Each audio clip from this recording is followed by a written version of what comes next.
Ketua Bidang Kebijakan Publik Asosiasi Pengusaha Indonesia atau APindo, Sutrisno Iwantono, dan juga Direktur Eksekutif Next Policy, Fitra Faisal. Saya akan sapa kedua narasumber saya, Pak Iwantono dan juga Mas Fitra. Terima kasih sudah bergabung bersama kami. Apa kabar?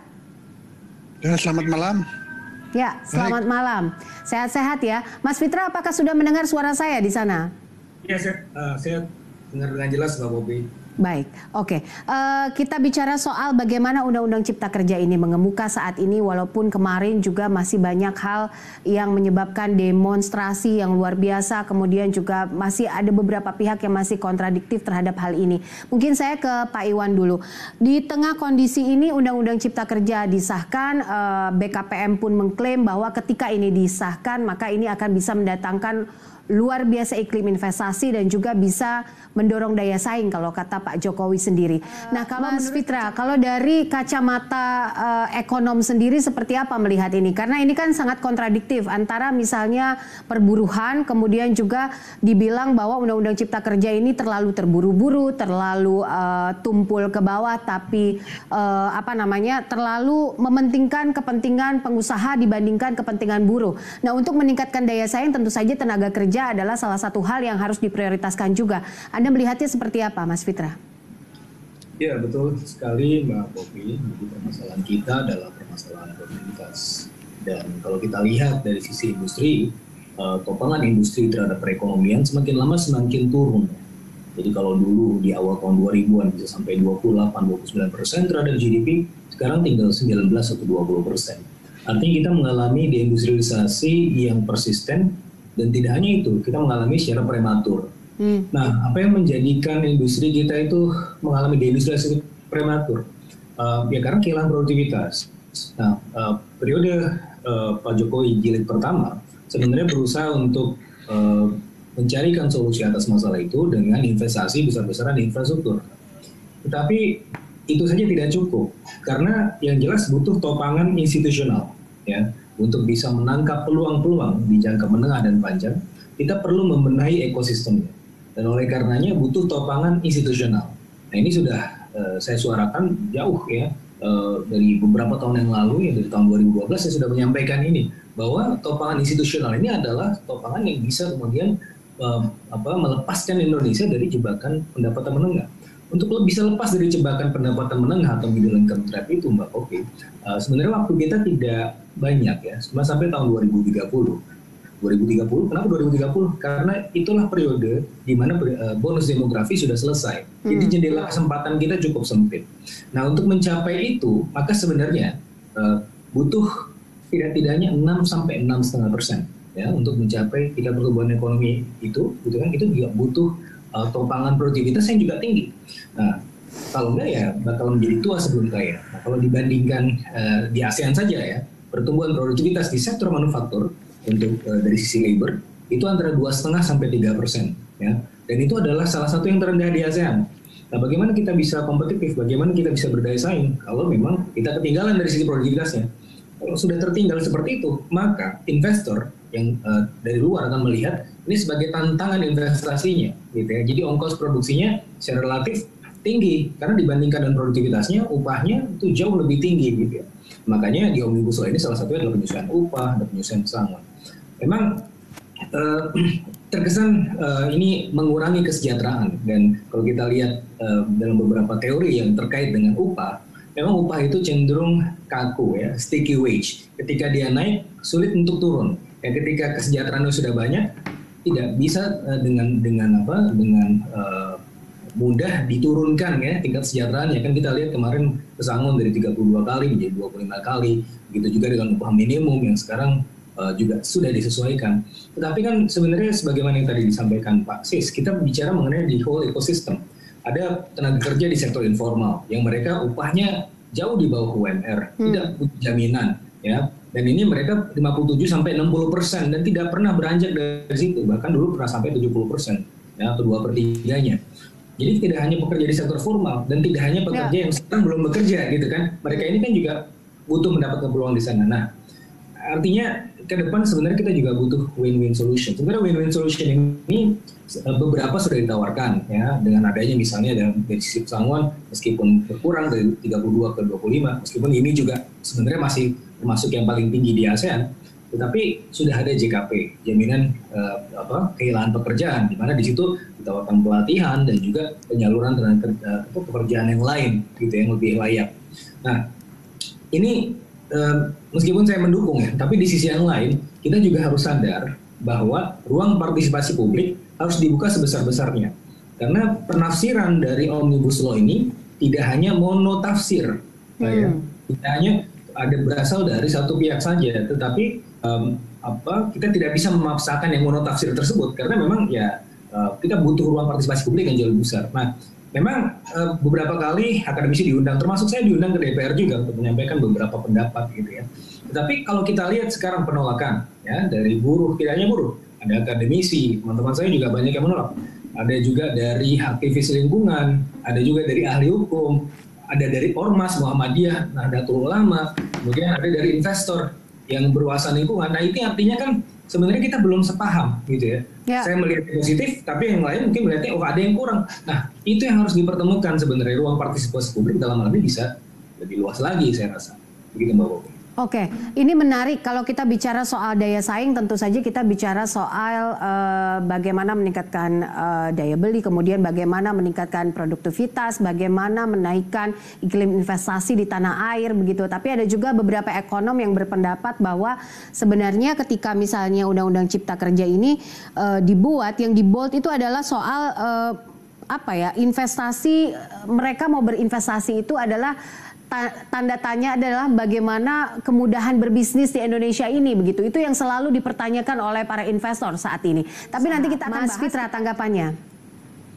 Iya betul sekali Mbak Popi dan catatan dari Pak Iwan tadi ya. Jadi extra kriteria artinya adalah extra cost, dan tentunya kita tidak mengharapkan bahwa UMKM ini bertambah beban. Tapi di sisi yang lain kita juga melihat sebenarnya Omnibus Law ini terlepas dari beberapa hal yang memang perlu diperbaiki, secara umum ini sangat adaptif ya. Adaptif kenapa? Karena dia juga sekarang mampu untuk menangkap ruang bisnis baru, perusahaan-perusahaan rintisan yang berbasis teknologi, startup itu sudah mampu untuk ditangkap. Salah satunya adalah melalui keberadaan PKWT yang adaptif, kemudian adanya upah yang memang disesuaikan dengan karakteristik pekerjaan tersebut. Dan yang juga tidak kalah penting adalah ketika memulai berusaha, ini ketika membuat PT, itu modal di store-nya itu juga kemudian dipermudah, gitu kan?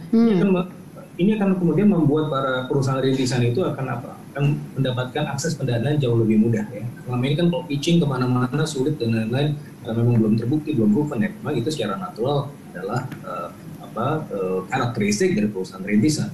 Tapi dengan adanya kemudahan ini yang mereka akan lebih mudah lagi untuk menangkap peluang-peluang pendanaan. Dan kalau peluang pendanaan itu terbuka, artinya ruang-ruang penciptaan tenaga kerja itu menjadi lebih terbuka lagi dan akan banyak memacu wirausahawan baru ya untuk kemudian membuat startup masing-masing. Dan ini sebenarnya saya rasa ini sudah sangat adaptif ya, menggantikan Undang-Undang 13 2003 yang memang sudah obsolete kalau kita bicara mengenai institusi ketenagakerjaan.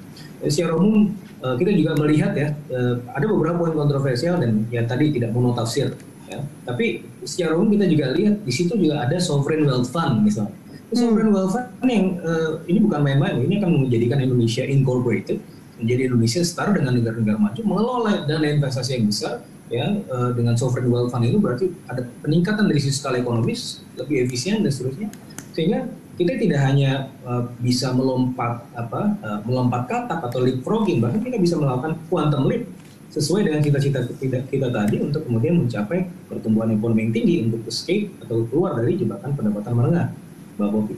Oke, Mas Fit, kalau kita bicara soal apa yang paling dibutuhkan dari sisi availability, misalnya soal produksi, komersialisasi dan juga distribusi, kalau kita coba pisah-pisahkan alur trennya dan breakdown lagi seperti apa, Mas Fit?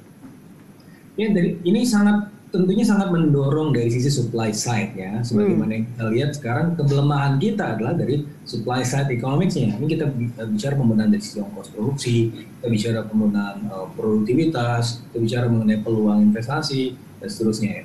Nah, ini yang juga patut menjadi catatan adalah kalau kita belajar dari pengalaman negara lain ya, seperti misalnya Jerman di awal tahun 2000-an, mereka juga punya tuh Hartz Reform ya.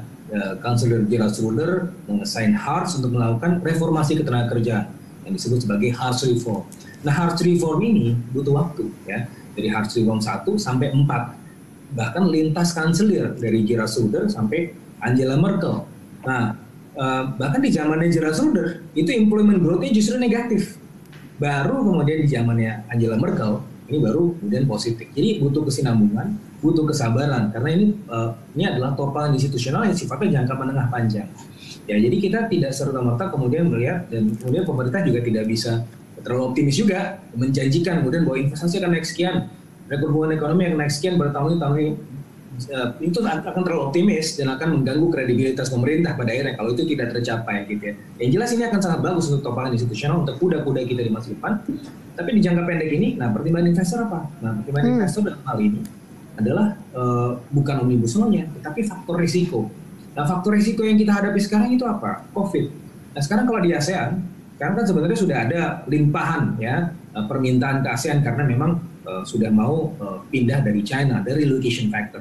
Makanya sebenarnya ekspor kita ke Amerika, ekspor kita ke Eropa, ya bahkan ke Jepang nanti potensi juga besar karena mereka juga ada potensi relokasi. Ini suatu hal yang sebenarnya bisa kita tangkap ya. Jadi apa yang istilahnya membajak ya peluang tersebut sebagaimana disampaikan oleh Pak Jokowi. Tapi ketika bicara mengenai perspektif jangka pendek, nah sekarang mereka mau masuk ke mana dulu? Yang resiko yang paling kecil, resiko paling kecil sekarang di mana? Di Vietnam. Nah, jadi first thing first. Omnibus Law ini sebenarnya kalau misalnya kita bicarakan dampaknya, mau disahkan sekarang atau disahkan di tahun depan, itu tidak akan ada perbedaan yang cukup signifikan. Nah, artinya apa? Sebagaimana yang saya sampaikan tadi, ada kritikan, ada yang belum tersampaikan aspirasinya. Dan ini kalau cuma dari satu sisi aja, ya mungkin kita oke, ini mungkin masalah yang biasa gitu ya, kaum buruh kemudian menentang ya, memang sudah selama ini seperti itu. Tapi kalau kemudian datang dari akademisi juga, dari ahli lingkungan, dari ormas, dari investor, berarti kan ada sesuatu yang memang belum luas gitu ya akomodasi aspirasinya, sehingga menurut saya ini akan jauh lebih bijak pemerintah ketimbang itu kemudian ya kita maksudkan omnibus law ini kemudian harus diselesaikan segera dan lain-lain, tapi kemudian memicu gejolak ketidaksinambungan gitu, itu kan menjadi kontraproduktif. Apalagi di masa COVID sekarang, kalau demo-demo di luar itu akan meningkatkan tingkat infection rate misalnya. Nah, jadi ya saya rasa masih punya waktu gitu ya, belajar dari Hartz Reform juga tadi ya butuh waktu juga dan butuh konsensus karena omnibus law ini adalah produk dari konsensus publik. Nah, makanya ya saya mendukung, tetapi ya tentunya itu harus diberesin juga. Yang kedua, sebagai akademisi saya juga melihat bahwa ketika melihat naskah akademiknya ini belum ditulis dengan proper. Nah, itu saya sudah sampaikan ke DPR.